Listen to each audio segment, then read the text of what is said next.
order to appreciate what Batman Begins represents, we have to acknowledge and understand the roads that led to this 2005 reboot. The journey began with the critically and financially successful 1989 movie that brought the character to the big screen in a way he had never been seen before.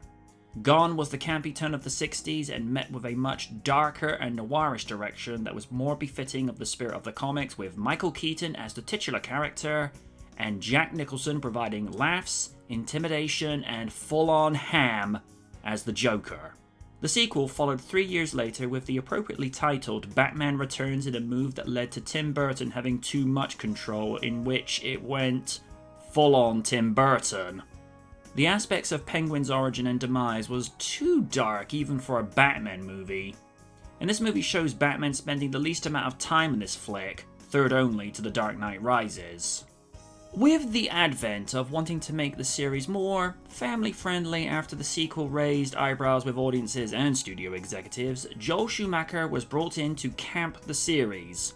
Even though Joel had a vision of making Batman Forever akin to that of 1987's vampire flick, The Lost Boys, of which he directed. But the studio wasn't giving an inch, and with Michael Keaton also not wanting to reprise his role for the third, in came Val Kilmer of Top Gun fame as the new face of the Bat and his alter ego, Bruce Wayne. Although it was met with mixed criticism, the movie ended up being a financial success with ticket sales, merchandise, and cross-promotions with McDonald's, and with 2 highly viewed music videos in U2's Hold Me, Thrill Me, Kiss Me, Kill Me, and Seal's Kiss from a Rose. And then came the sequel that effectively derailed the franchise with 1997's Batman and Robin. Whereas Forever felt more like a movie, Batman and Robin felt more like a commercial or just a full-blown parody that was the campy reflection of the Adam West years. All that was needed was the shark repellent spray and it would have been complete. And of course, if you have Arnold Schwarzenegger playing a villain, you know full ham is going to be available. It was also heavily criticised for acting performances from George Clooney as Batman, although he played a better Bruce Wayne that made the audience sympathise with the character, and Uma Thurman was just woeful as Pamela Isley's Poison Ivy. This would also be Michael Gough's final appearance as Alfred Pennyworth, who along with the late Pat Hingle's Commissioner Gordon were the only actors to have appeared in all 4 movies.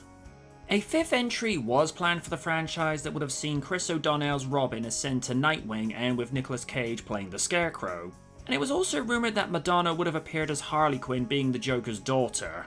Attempts and ideas were toyed with, along with a Batman-Superman movie that was teased in 2004, but it never came to actual production.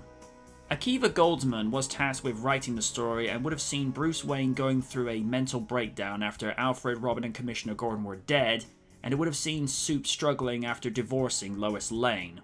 When Insomnia director Christopher Nolan learned that Warner Bros. Was looking to renew or reinvent the franchise, he approached them with the idea of Batman being treated with a realistic fashion and using what he refers to as heightened reality, as opposed to the over-the-top escapism that had been seen in comic book movies and various other action movies of that nature in the last 10 to 15 years.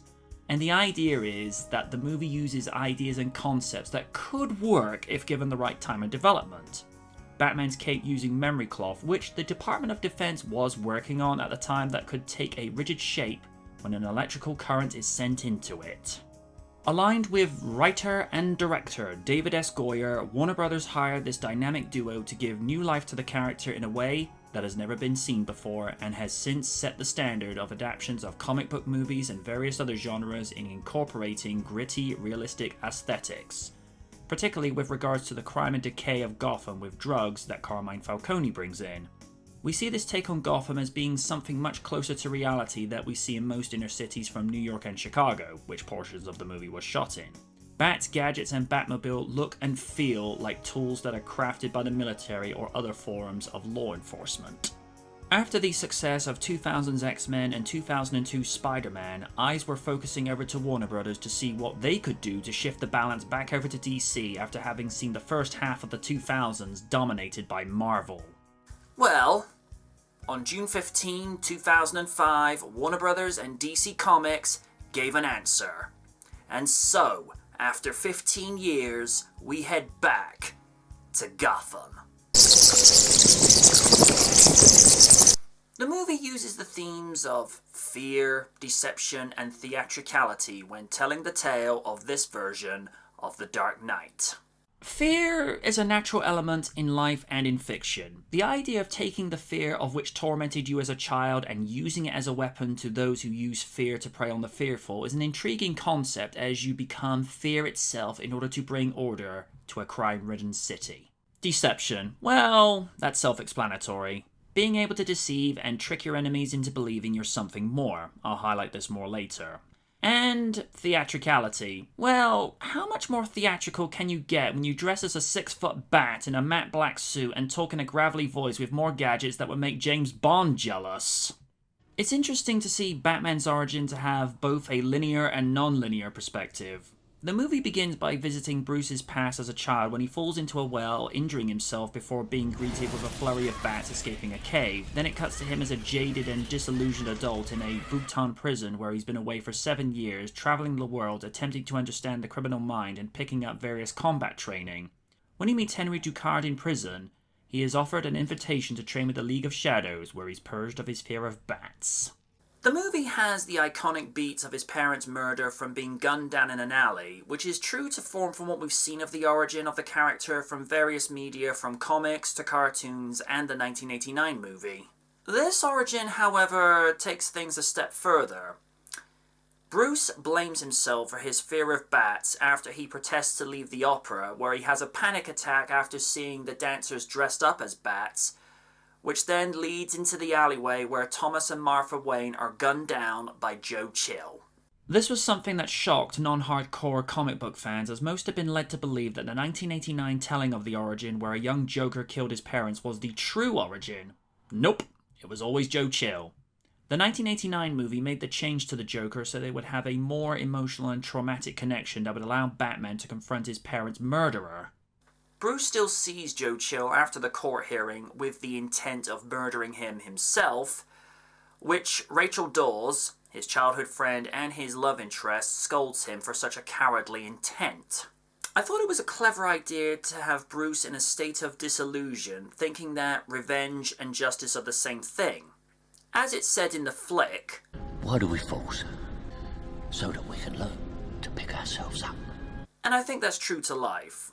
We've all had instances where we've made mistakes or bad choices, and it's in those circumstances where we reevaluate what we've done so that we can move forward with positive resolutions. A turning point for Bruce is when he learns of the League of Shadows' true intentions for Gotham and that this is not what he signed up for, and he responds by bringing down the house. Literally and figuratively. From the point he returns to Gotham is where the pacing begins to become more fluid, and you see how he goes about assembling the tools and resources necessary to take on an elemental symbol that will help shake people out of apathy. In acquiring allies in Wayne Enterprises' Lucius Fox and Sergeant James Gordon of the Gotham PD, Bruce begins making his presence known as the vigilante of the fear of his childhood, Batman. The first reveal of the character is done in such a suspenseful fashion at the docks by having only glimpses from angles and noises akin to that of things that go bump in the night that gave a heightened and almost supernatural feel to his arrival because it played on criminals' fear of not understanding what is going on around them. It's similar to that of aspects of the Jurassic Park franchise when you can hear what's going on, but you have no visual confirmation of what is causing the noise and disruption. Although, the idea of Batman in Jurassic Park is an intriguing notion. I felt that Jonathan Crane seemed like a throwaway character once Ducard reveals himself to be actually Ra's al Ghul, playing on the themes of theatricality and deception. It's also interesting to see Bruce reject a parental mentor figure when he had been searching for one since the death of his father, and here he has that figure, but Bruce rejects him as his moral compass and ideals clash with Raz's vision of justice. Justice may be balanced, but Raz had a very warped view on it. As much of an asset as it was to build Bruce Wayne and Batman from the ground up, I feel like it was also a detriment because the movie spends a full hour in getting him to the first appearance of the character, and at that point you're left with an hour and 20 minutes left, as the movie's runtime was 140 minutes. I get that you have to lay the foundation of the story and be invested and care about Bruce, but I felt like they could have streamlined the story to where the first reveal had been, say, 35 to 40 minutes in, and that would have been less time consuming. Despite that critique, I felt the ending was a satisfying payoff, taking Bruce from a victim to not only being a survivor, but being a symbol of hope for Gotham, and setting up the sequel with an all-too-familiar foe from Batman lore as he is handed a calling card. A lot of people have asked what this meant at the end. I never said thank you.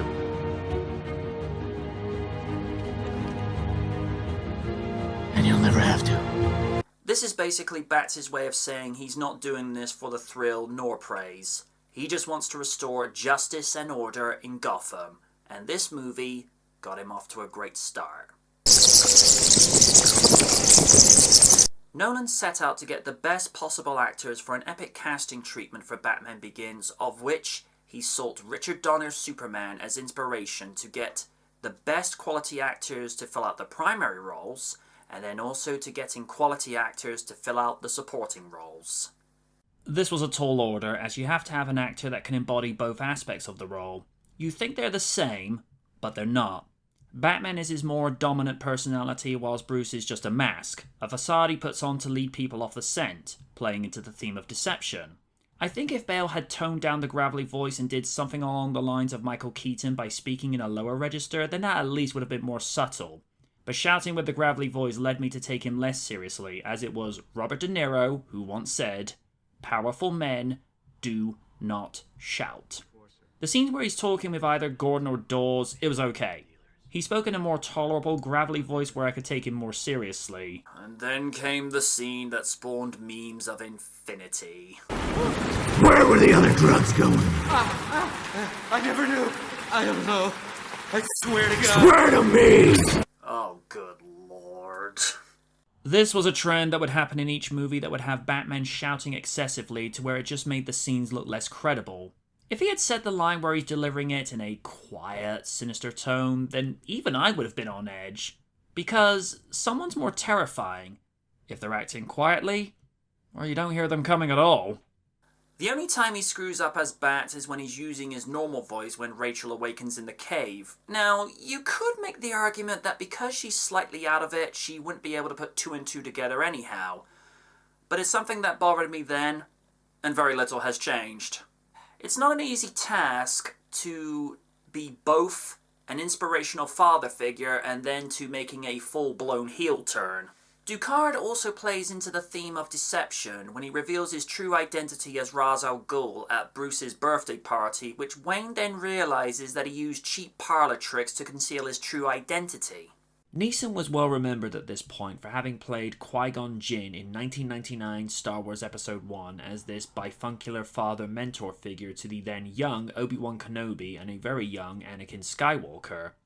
He does play a good mentor to Bruce when he's seeking answers, but it's when he reveals his true hand is where you see the game change, and Neeson plays it so naturally, like he believes in what he's doing.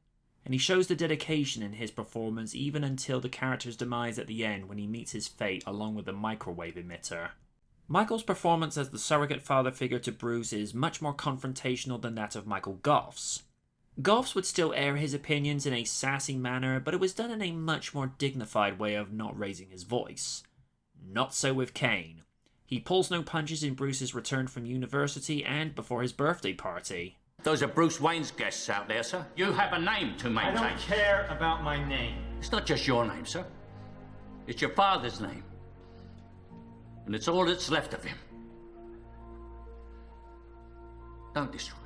It's interesting to see Ullman in such a wholesome role when you consider the roles he's played in Dracula, The Fifth Element, JFK, and The State of Grace. To play possibly one of the very few good cops in Gotham is intriguing, as you're essentially working within a corrupt system and you want the means to change said system, but you don't know how. This is highlighted in a car scene with Detective Flass. In a town this big, who's there to write to anyway? In meeting Batman, Gordon finds the unlikely ally that he had been waiting for that wants the same thing. Reform. Katie plays a key role in being a connection to Bruce's childhood and understanding the pain he went through in losing his parents and to being one of the catalysts that shape his development. It was her scolding of him to make him understand that true justice is balance and he was a coward with a gun. I've mellowed to her performance over time, but I felt Maggie Gyllenhaal was a much better choice for the role of Rachel, as Maggie's just a better performer than Katie. Dial C for crazy. Cillian Murphy really sells the belief that Dr. Crane believes he's doing good work at Arkham with his experiments. But once Batman exposes him to his own toxin is where he's thrown to the sidelines, and the last we see of him is getting tasered by Rachel and he rides off into the mist. I don't think you could have gotten anyone better to play this role, as Freeman has this air of distinguished experience as Fox to where he's been around the block and doesn't care for nonsense and just tells it like it is. Mr. Wayne, you don't want to tell me exactly what you're doing. When I'm asked, I don't have to lie. But don't think of me as an idiot. He knows there's something going on with Bruce, but there's this unspoken trust and understanding that Bruce is doing something impactful with the tools that he's had access to in the archives of Wayne Enterprises. One amusing moment is where he uses William Earle's line against him at the end after he had been fired before Bruce appointed him as CEO when he took ownership of the company. Didn't you get the memo? On a supplemental note, it was a real treat to see the late Shane Rimmer in this as the senior Wayne Tower officer, as it's said that he got this role through a chance meeting with Christopher Nolan and he recognized him from the original Thunderbirds, of which he is a fan of. I didn't pick up on this until years later, but it was so wonderful to see him in this. FAB, Shane. What I find refreshing is the very minimal use of visual effects in this movie, and you wouldn't think that they were visual effects by looking at them. For instance, Batman descending down the staircase into the lobby of Arkham Asylum,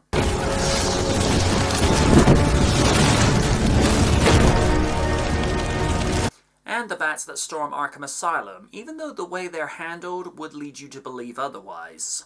The look of the Batsuit to where it has more of a combat look to where it would have been deployed for military purposes makes sense when you consider what he was doing after hours. He would need a suit that would have been able to take a pounding and was functional as opposed to just having bells and whistles. Even the cape is functional with being able to take rigid shapes in gliding, which is logical since he's known in the comics and cartoons for being able to get to areas quickly and in theatrical style. Well, you took my advice about theatricality a bit literally. Most of the special effects are around the gadgets and the Batmobile. I know it's called the Tumbler, but to me and everyone else, it's the Batmobile. To have a car that has elements of a Hummer and Lamborghini fits perfectly in this tone of the Dark Knight, as you would need something that is built like a tank, but has the capacity to make quick getaways. And this Batmobile was made in England by a group of engineers that were able to make the car full size true to Nolan's image of it, and the car is able to do those stunts for real. Although, the jump did give me flashbacks of Knight Rider where it essentially turbo boosts into the cave. So, all in all, the effects? Oh yeah, they're perfect. It's Hans Zimmer, so you know what you're getting, but considering the impact that Danny Elfman had left on the music for Batman, it made you wonder what Hans would do going into this. And what I find that he does, he leaves a great impactful tone that really lends itself to the movie. I mentioned earlier how the first reveal of the character had elements that gave it a supernatural feel to where the suspense had a scare factor. The score helps elevate this sense as the music that Hans uses is terrifying and feels like it belongs in a horror movie, especially when you hear the music and you see how dark the black tone is on the costume. That said, there are some tender moments, one of which that comes to mind is near the end when Bruce and Rachel are having a tender moment and the score really complements the romantic context between them. I have never seen a character make such a huge turnaround in fortune after his previous outing was such a disappointment. The movie grossed a profit of $371.8 million against a budget of $150 million. Two sequels followed in 2008 and 2012 with The Dark Knight and The Dark Knight Rises that concluded the Dark Knight trilogy, giving a definitive conclusion to this incarnation of Batman, which ended up being very profitable with the trilogy grossing over $100 billion. Batman Begins heralded the advent of movies in the superhero genre and others taking on a grittier and more realistic tone that followed into the likes of the James Bond reboot with 2006's Casino Royale, 2008's The Incredible Hulk, 2012's The Amazing Spider-Man, and even 2017's Power Rangers, saw Batman Begins as an inspiration of grounding their stories in reality. It set the standard of making comic book and other movie genres of escapism that allowed the audience to forget that they were watching comic book movies and something that felt closer to reality with new levels of credibility and authenticity that got fans, filmmakers and critics to take these movies seriously. The same level of authenticity that would be carried over into the 2013 reboot of Man of Steel that saw Superman's origin reimagined in a more realistic fashion, with Christopher Nolan acting as producer, while Zack Snyder directed and British actor Henry Cavill played the iconic role. The movie has been enjoyed on VHS, DVD, Blu-ray, and now 4K. And you know something else? It feels as fresh now as it first did in 2005. I'm MJ Knight, and we went back to the beginning for Batman Begins.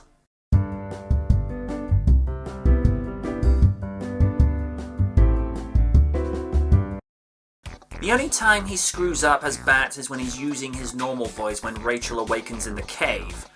Now, you could make the argument that because she's slightly out of it, she wouldn't be able to put two and two together anyhow. But it's something that bothered me then, and very little has changed. One more. Damn it!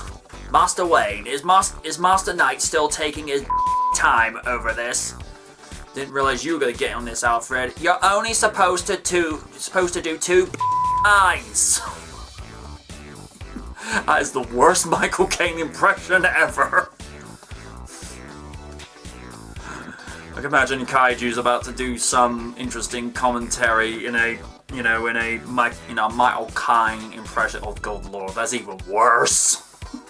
The movie has been enjoyed on VHS, DVD, Blu-ray, and now 4K. And to be honest, it feels as fresh now as it did in 2005. I'm MJ Knight, and we went back to the beginning for Batman Begins. I'm gonna do one more because I know I can do it better. Why are you doing multiple takes? Because I want to look good. Motion withdrawn. Master Wayne, is he still at it? Yes. Well, at least he's not taking as long as you did to first show up in character. I had to build up the suspense. You were taking too long.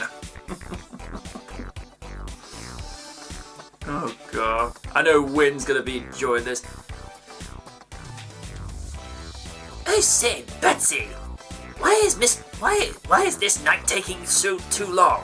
Although imagine Mark Hamill voicing Batman and Kevin Conroy voicing Joker. Actually, no. Do not put ideas into Wynn's head. It says, oh, too late. Typing. Although Wynn cosplaying as the Joker, no, Wynn, no, you do not need ideas like that. He's like, already there. There are so many levels of wrong with that.